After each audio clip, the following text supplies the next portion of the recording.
জিনিসপত্রের চড়া দাম ভোগাচ্ছে 4 বছর ধরে।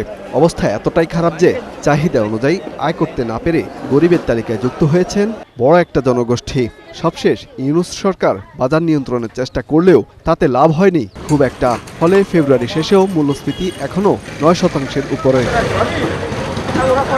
তথ্য বিশ্লেষণ করে সাধারণ অর্থনীতি বিভাগ জিইডি বলছে, জানুয়ারিতে খাবারের খরচের ক্ষেত্রে শুধু চাল আর মাছ কিনতেই ব্যয় হয়েছে 54%, আর সার্বিক ব্যয়ের মধ্যে কেবল খাবারের পেছনে চলে গেছে 5 ভাগের 2 ভাগ, যা চড়া মূল্যস্ফীতির ক্ষেত্রে অন্যতম প্রধান নিয়ামক। শুধু তাই নয়, জানুয়ারিতে মূল্যস্ফীতি বাড়ার পেছনে প্রায় 15% দায় ছিল চালের।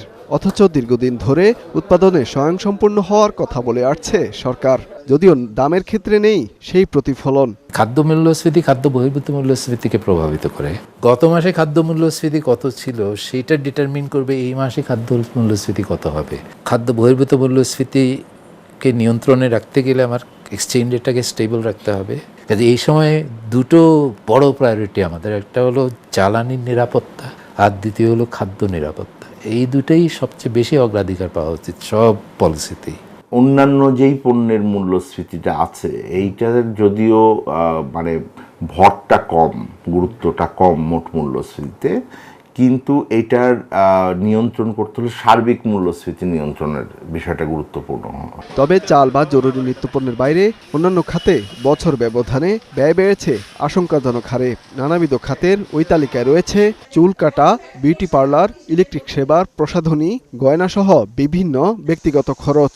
বৃদ্ধাশ্রম, ব্যাংক ও বিমা খাতের বিভিন্ন চার্জের হিসাবও আছে সেই তালিকায়, যাতে বছর ব্যবধানে মূল্যস্ফীতির রেকর্ড 25%। এই হার স্বাভাবিক গড়ের প্রায় 3 গুণ। এবার খুব বেশি লাভ আমরা করতে পারিনি সত্যি কথা বলতে, কারণ প্রোডাক্ট দেখা যায় কি যে আমি হয়তো বা 10,000 টাকা সেল করলাম, হয়তো বা 15,000 টাকার প্রোডাক্ট কিনতে হলো আমার। তো সেক্ষেত্রে লাভের চেয়ে মনে করেন আমার পকেট থেকেই বেশি টাকা খরচ হয়েছে। বছর যাচ্ছে আর আমরা মানে প্রোডাক্ট কস্ট বাড়ছে, কিন্তু ক্লায়েন্ট তো এটা বুঝে না। খরচটা তো আসলে একটু বেড়েছে। দেখা গেছে আগে যে ফেসিয়ালটা আমরা যে প্রাইসে করতাম এখন অনেকটাই বেশি দিয়ে করতে হয়। হেয়ার সার্ভিসগুলো দেখা গেছে আগে 5টা সার্ভিস নিতাম, হয়তো বা সেটা এখন মান্থলি আমি 3টা করে ফেলছি। গত বছর থেকে এবছর আমাদের 3 গুণ খরচ বেড়েছে।